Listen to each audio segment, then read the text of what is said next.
well as I thought it would.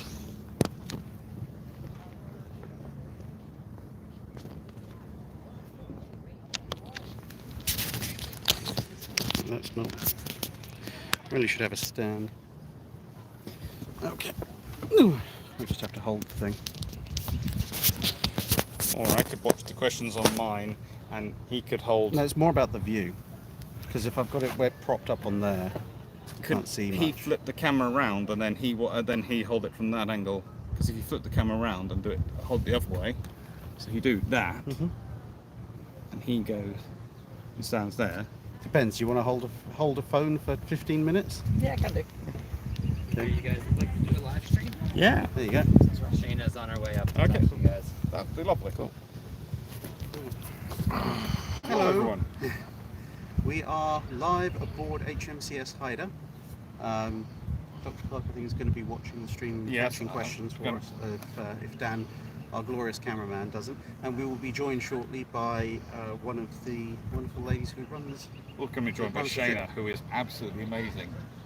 And also, especially because she's another person who, like you, doesn't turn red, tans. Yes. So I'm fairly sure both of you have been blessed by saints or have got a mark of Satan somewhere. One or the other. Yeah. But yes, so we're here aboard Haida. This was both our first and our last stop of our Canadian naval history tour. So it was the first one was on my channel, wasn't it? Yes, so it was the first ship that we came to see.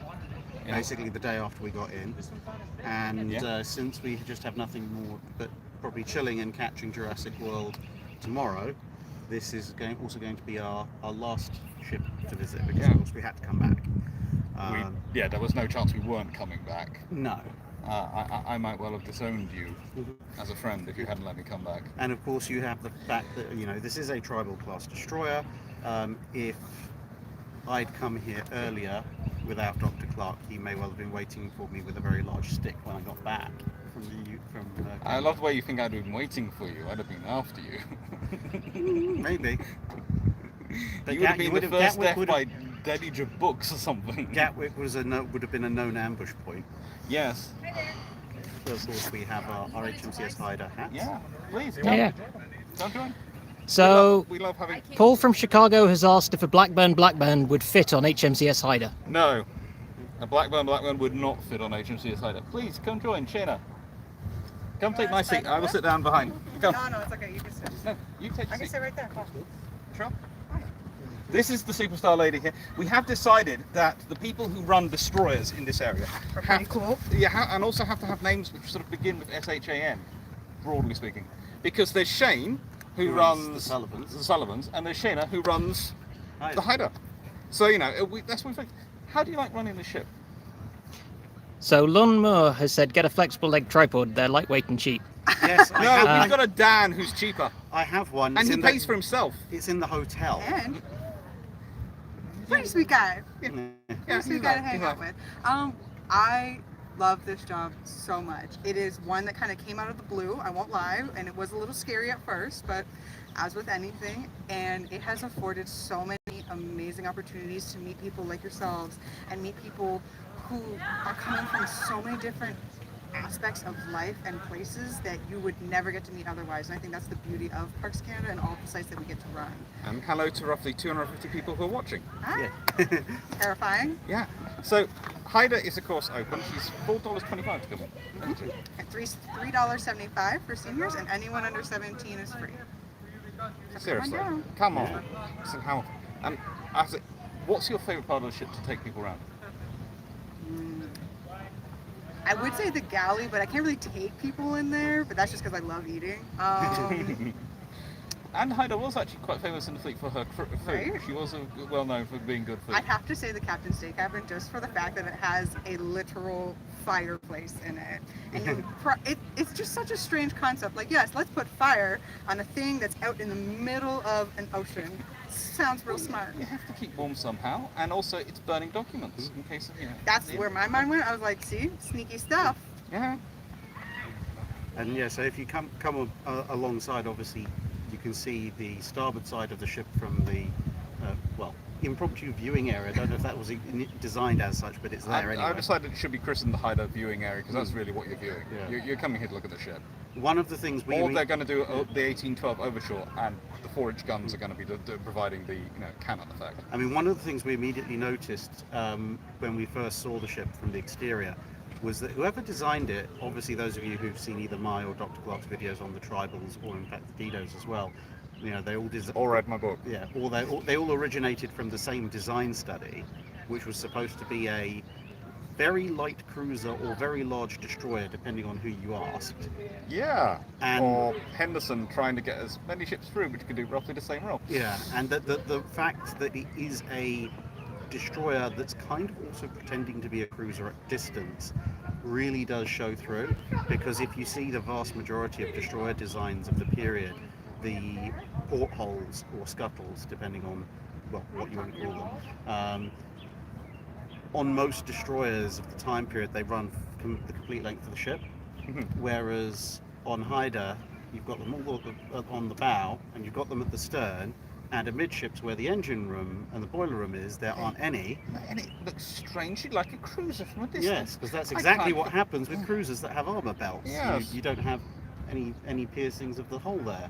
And of course, Haida doesn't have an armour belt, but from a distance, with 4 turrets and yeah. Did they let you crank the guns around? Yes, they did actually let us move the guns a bit. It was very kind, but most people shouldn't be moving the guns. Yes. They're very nice. We've been watched very closely by the parks team and the volunteers, who all work together really well to try and make everything work and try and make things safe and still enjoyable. And this is one of the things you have to try and explain to people. It was one of the things I did on Sackville. I took a photo and did a little video, which I put up on Twitter, of the fact the adjustments they had to make to the crane inside the engine room because of people fitting through. And this is something you have to do constantly. It's how to make it safe and enjoyable for people to go around. Because they're not buildings, they are ships, and they're warships, and they're designed for a very different health and safety metric than you probably have to apply, especially for Haida, because she's Parks Canada. So most of your stuff, I can imagine, is written for parks. And then you're going, we're a how ship. do we make this fit for our site? No, 100%. What's something which does that?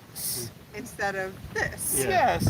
And I mean, the other thing is you've got to remember, one, it's the military, so health and safety is slightly more optional, because ultimately at the end of the day, there's nothing very, very much health and safety about being shot at by someone, but occupational hazard. Whereas we're like, please don't fall off the ship. Yeah. And please don't fall off the ladders. And obviously all of the crew, they would have mostly been young men. So, if you've got an 18 or 20-year-old sailor who decides, you know what, I'm gonna ski down the ladder handles and the ship pitches, and he pitches face first onto the deck, it's going to be a case of, that's very funny, pick yourself up, get going. Don't bleed over my nice clean deck. Whereas if someone who's maybe in the 80s to do that all your life, if you then come to a ship that people try and do the other way around, you do it, try and do the first time to be respectful, and you go, I'm going to kill myself doing this, so I'm just like, no one else told me, but I will do it the way I want. And were kind to me and didn't cry too much when I was going head first down the ladder and you were going, Just head shake was all. I was like, please don't hit yourself. This is also the poor lady who had to deal with Drac going full monkey. Yes, I will. Give me thing, I will climb. Which is odd considering I get wasn't given, was just, ooh, I can climb that. And I was like, how did you get up there so fast? Please don't. I would like to point out, we're having a full conversation. He's still hanging on to the main mast over there on the little ladder that was up there. And I was like, that is so impressive. But I really cannot have you up there to sit down. People are struggling slightly with the wind. Apologies, I'm trying to baffle with my hand. The only other question that was a super chat was, I think, that was naval related, was would a Blackburn fit on the New Jersey? If you shoot it off the catapult, probably. Yeah, but Fantail's big enough. it would be quite scary. Don't look up the Blackburn, it will hurt your eyes. It's a really ugly looking aircraft. Oh, I really wanted to look it up, but now that you're saying that, I was like, okay, maybe not. It's basically what happens if you get a tin suitcase, you send it through Pearson's baggage control about 6 times, then strap wings to it. How much? Oh, here's a question that's come through. How much better or worse would tribal class destroyers have fared if they were placed in positions on Fletchers on Taffy 3? Well, they have less torpedoes, but more guns. Yeah.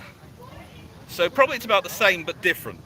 That sounds like a really big cop-out. But the thing is, they have less torpedoes, so they'd act in a different way.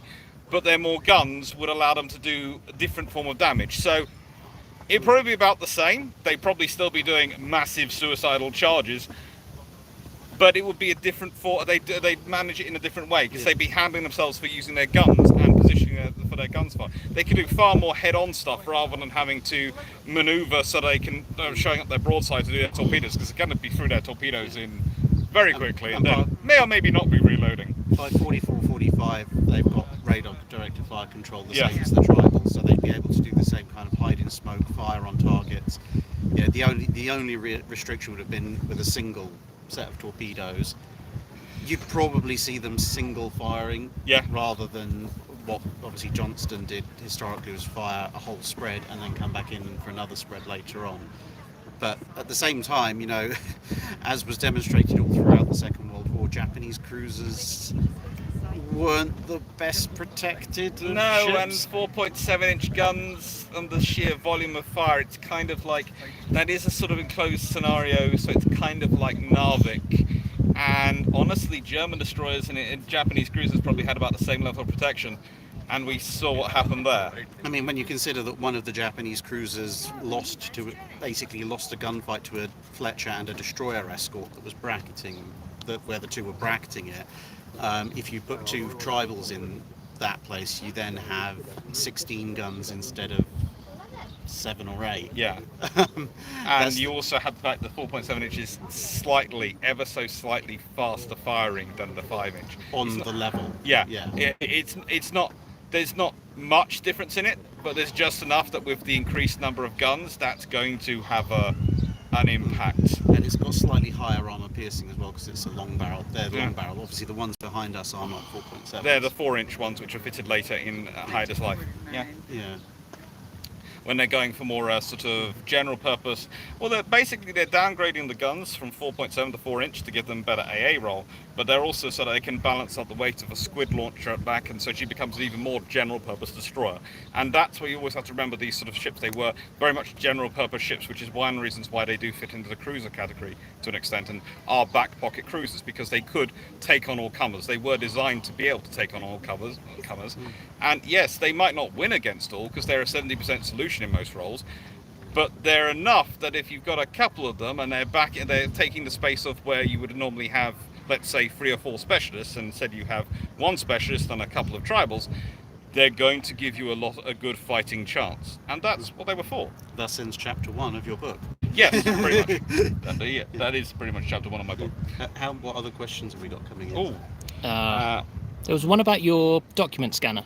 Yes. Oh, what's that say? They wanted to know which make and rough cost. So if I'm scanning documents in, it depends what kind of documents I'm using. So I've got two scanners.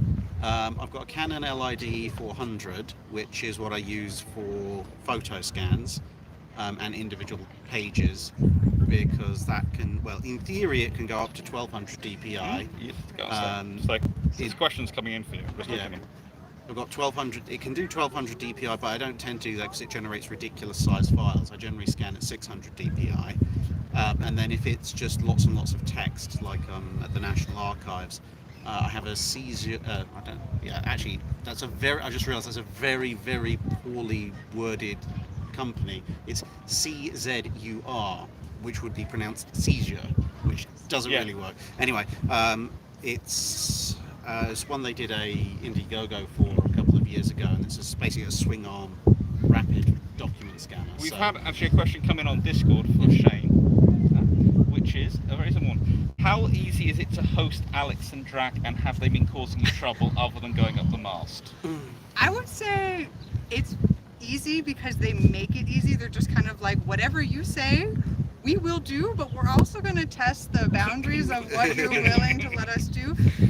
I would kind of equate it to having like a whole litter of puppies on site where there is just nothing but a love and passion for things, but you know that if you turn your back, they're going to get into something and you're like, how did you even do that? Like, that's impressive, and also it's kind of really just dumbfounding on how you did it so quickly. So yeah, it's been nothing but an awesome pleasure. We have learned so much from them being here. I know Jared as well, who's the gentleman off to the side over here with Parks Canada, has been telling me some really cool stuff that you guys shared with him. I know I spent almost 2 full days with you, and then I got to spend just a little bit of time with you, learning so many things, and especially coming new to this site, I was just kind of like, this is way too much, but also please give me more. So it's been really cool. Basically, puppies running around the house. Yes, and the other question we've had is, how long have the deck chairs been here? Because everyone's going that every ship should be fitted with deck chairs up forward.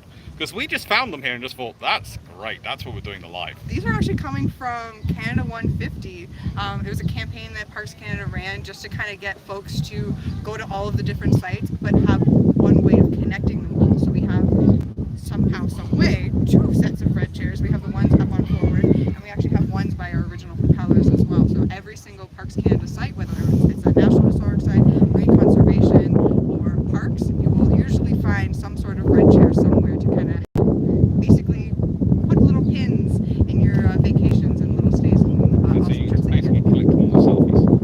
Yeah. Yeah. Because that's what we need, more selfies. And by the way, this lady was also with me on a photo up on the bridge earlier on Twitter. So if you want to see, Go retweet it. yeah, she's having real fun. That is one thing I have to say. All the staff, all the volunteers here, they all have so much fun. And We've made it easy. another question we've had come in, and this is sort of a naval one, but you might enjoy it. You will probably enjoy this. How do all 3 of you think ships like the Tribals, Battles, and Darings should be looked back on? So, do you want to start, or how do you like these ships to look back on?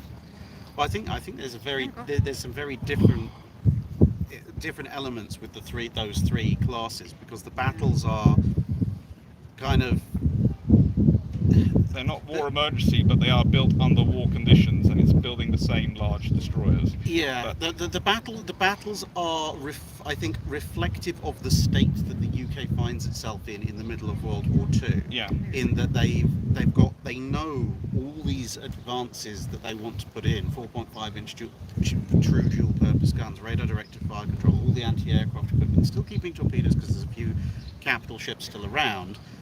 But they've got to fit all of this into something that they can actually build when their economy is stretched 16 ways from Sunday. And that is kind of the problem whereas with the Americans, they've gone to war with the Fletchers as their biggest destroyers, barring a couple of flotilla leaders, and they can then go, okay, well, we've learned all these lessons, we're now going to build the Sumners. Oh, right, they're not quite as long range as we like. Right, we're going to stretch and build the Gearings.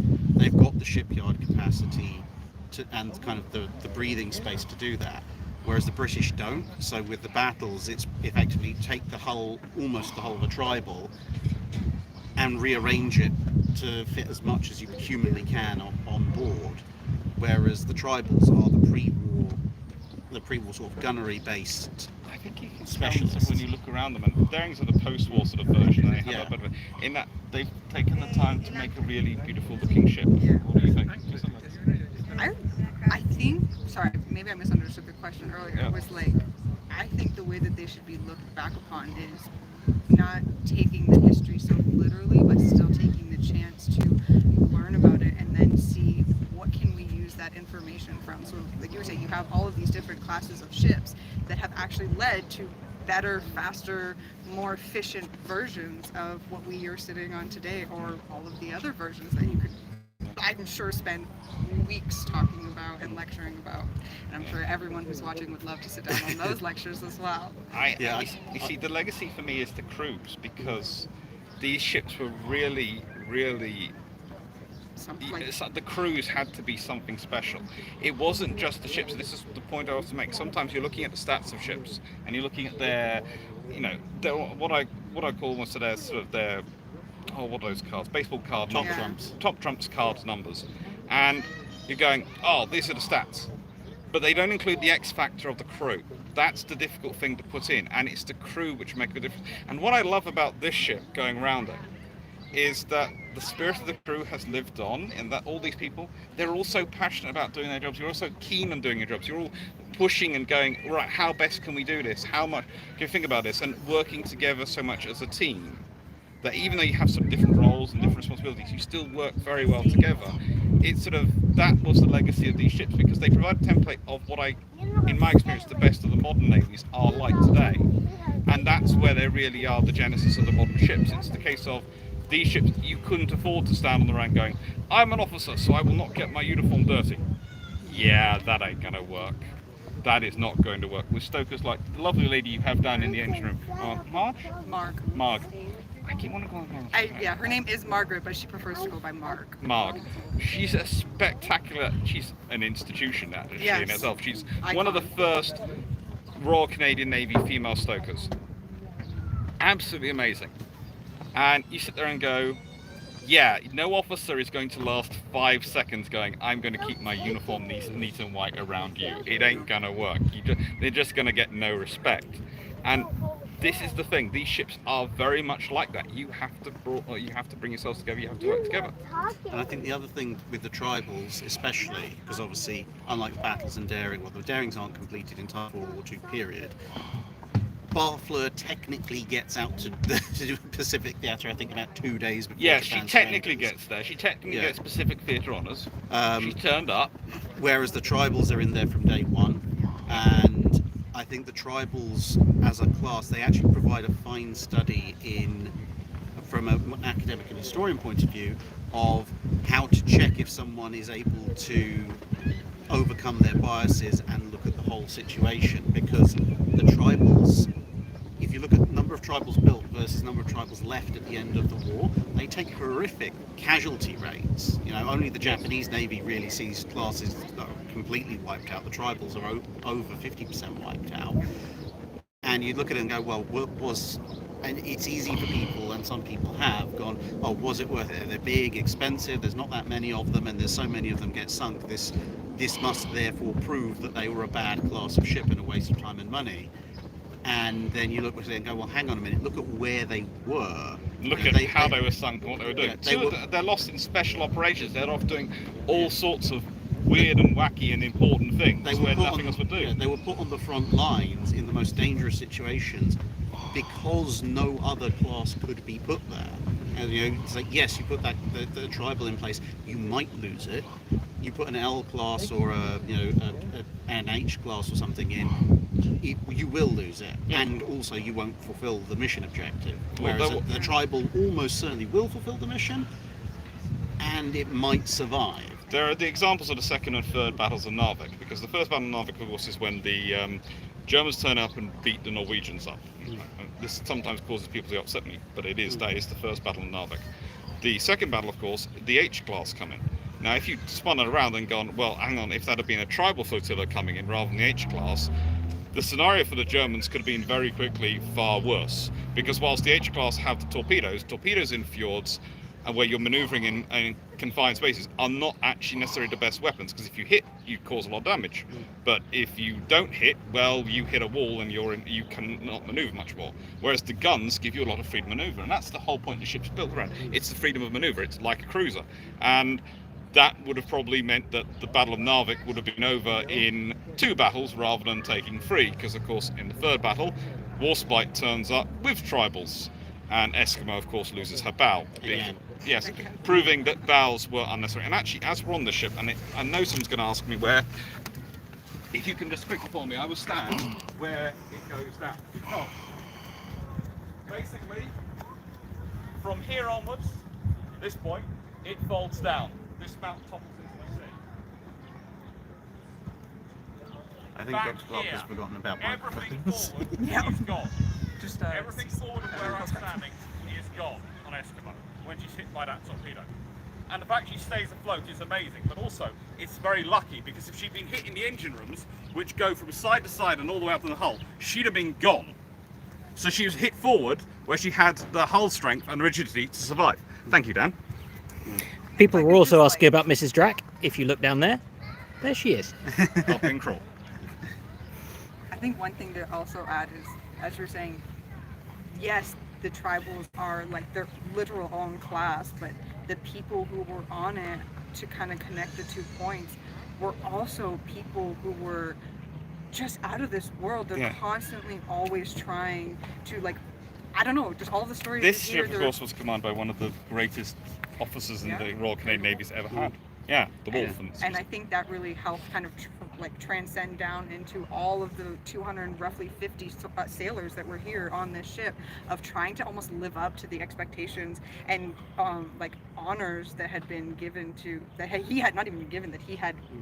Well, one of the things was they worked a lot with the Royal Navy ones, and it was a case of they were taught, the destroyer crews in this period always believed they were an elite, and then tribal crews are told they're an elite of an elite.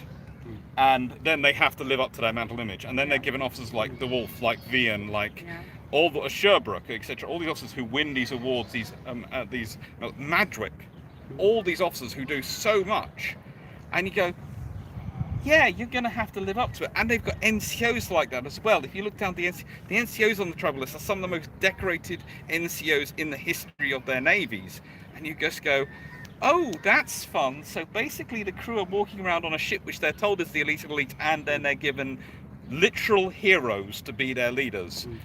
They then have to live up to that. And they, I think, kind of idolize that in a way. Yeah. Like if we look at the Battle of the Atlantic, where the Athabascan sank, he literally was like, I'm not going to worry about us as much. I'm going to try to save as many people that I can who are our brothers that are in that water that need to be saved. And then they send out a motor cutter who ends up being like 126 kilometers the wrong way, all to just try to help out. Because that is literally what, I mean, really any type of military establishment is, but it feels more so from the short period of time that I've been here, that the Navy is much more like actual true family, like brothers and sisters, and you actually are caring about, even though you may never have met them before, you care so passionately about that person that you're willing to put everyone's lives, and it's like just unanimous decisions to put yourself into danger when you don't actually necessarily have to, but it's like that's the right thing to do, and that's what I'm going to do. That is the sort of the transcends the tribal sort of way. And of course later in the war, in the Pacific, when the British Pacific Fleet, Vian of course drives his whole carrier group when he's told that they won't pick up a downed aircraft and their thing. He basically say, we can't send a destroyer, it's going to get sunk. Okay, he takes the carrier in, and then of course all the escorts go with the carrier to pick him up. It's a very specific philosophy which might have caused several more senior admirals to have mild panic attacks and occasionally palpitations. And when you look at it, but that's why they got tippies, right? Yeah. And I mean that's why when you look at the operations of the Royal Canadian Navy, I was reading that, tribals, if you look at their operations off the French coast, so when it's the enemy held coast, so by conventional naval theory you're walking very softly, maybe you would pick up off an isolated enemy ship or two, but if the enemy comes out in strength you withdraw, because hey, it's the enemy coast, they theoretically have local superiority. But when you see 10th Destroyer Flotilla with Haida and Athabascan and a couple of the other Canadian Eskimo, Tartar, they're like, oh look, it's a half flotilla of German torpedo boats. This is called prey. And they go herring after them. And like even when Athabascan gets sunk, as you said, like the first instinct of the Haida is save the crew of Athabascan, and their second instinct is find whoever did this and make sure they live to regret it. Which was actually one of the ships that was in the 10th Flotilla, which they decided to, charge for a minefield to get to. Just might as well. It's it's another day. And the fact that they're even there also illustrates the capabilities of the ship, because they have 10th Flotilla assigned to that. And who do they assign? They assign the British and Canadian tribals and the Poles, who are frankly just mad. They don't send anyone else in. No. And any other flotillas that you see operating off of the coast, so sometimes there are conventional destroyer flotillas or destroyer frigates, destroyer escorts. Usually Hunt class. But they're either there on the sneaky missions where they're not supposed to be seen, or they're there with the backup of a full-scale cruiser. Yes. It's only 10th Flotilla with its tribals that are sent in and told, you can look after yourselves. You do what you like. They occasionally take a cruiser along to provide illumination. Mainly because the Royal Navy got worried that they weren't bothering with illumination because they decided illumination was the waste of a gun. Mark Bass has asked tribal versus Fletcher. Now this is a question I've answered a few times on dry docks. If it comes down to a straight up gunfight, assuming the same year of technology, because bearing in mind obviously the first tribals were in the water before the first Fletchers. Yeah. But if you're assuming say 1945, a tribal is going to win a gunfight with a Fletcher because it's got 8 guns. The Fletcher has 5. And the 4.7 inch, say, hits a little bit harder in a surface action as well. But what the Fletcher has on its side is it has that many more torpedoes. Now, torpedoes, they're kind of a two-edged sword when it comes to destroyer engagements, because obviously of all the major surface combatants, the destroyer is the fastest and the most agile and the most capable of dodging incoming torpedoes. But equally, a destroyer that eats a single torpedo is gone. Yeah, it's either gone or at least out of action. The fight Or is in the over. case of Eskimo, it's now advancing in reverse. Yeah, but whereas with a cruiser or a battleship, they can usually take a few, as long as it's not a critical hit, they can take a few torpedoes. So, the Fletcher has more opportunities to land that one-shot knockout punch. But the straight-up gunfighter has a disadvantage. Basically, if it gets the knockout punch, the Fletcher wins. If it doesn't, it's not going to walk away. So we need to finish this 15-minute live stream that we were going to do that's now at 31 minutes. Okay, wow. We will finish. Not least because I'm... Hungry? No, getting sunburnt. Okay. And and people were also asking about the guns. These are twin 4-inch 45s, which were fitted later for their improved AA capability. 49 to 51, yeah. Originally, the ships had 4.7 45s. Yeah. So one of the key things about that to remember is that the famous US 5-inch is the 5-inch 38, so it's a shorter barrel gun, although larger caliber, and it's all to do with the shell size. So your 4.5 inch is bigger than the 4.7. Yep. It's fun.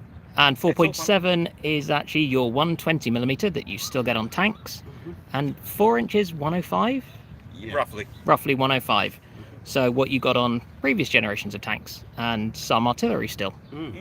So someone saying what was being indicated over there was there's a sea mine out front. Yeah. So yes, that is the honorary representative, Mrs. Drack.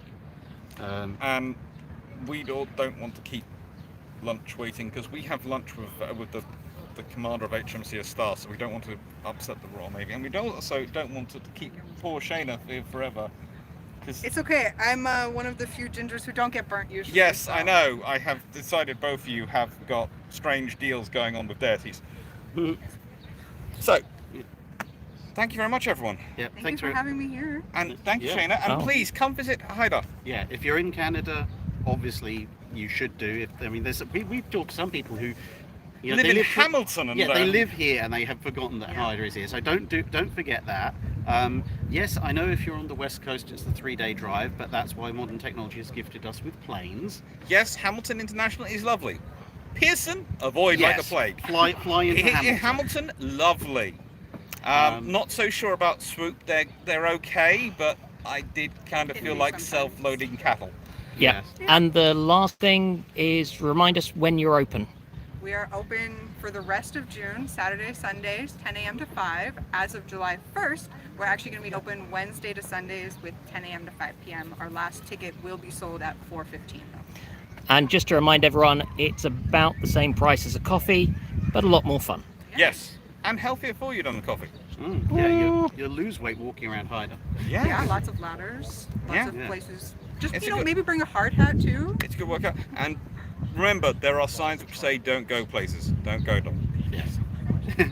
Yeah, don't be me. Remember, we got permission to film in the areas we did go. So if you see a sort of area we filmed, you go, why can't I go there? Well, that's because we were allowed, because we've had the training, we're allowed to go up there. We weren't under supervision. Most people aren't. Sometimes, if you're very kind and we have the time, we will be more than happy to take you around sometimes into the little places if we have the time. Yeah. If not, just ask us some fun questions and we're always happy to answer those as well. And there's also the gift shop. There is a gift shop. So everyone make sure you have hats. Yes. And other things. There are some great paintings in there, but I was just worried about getting them from Gatwick. All right. Okay. Thank you. Thank you very much. Bye.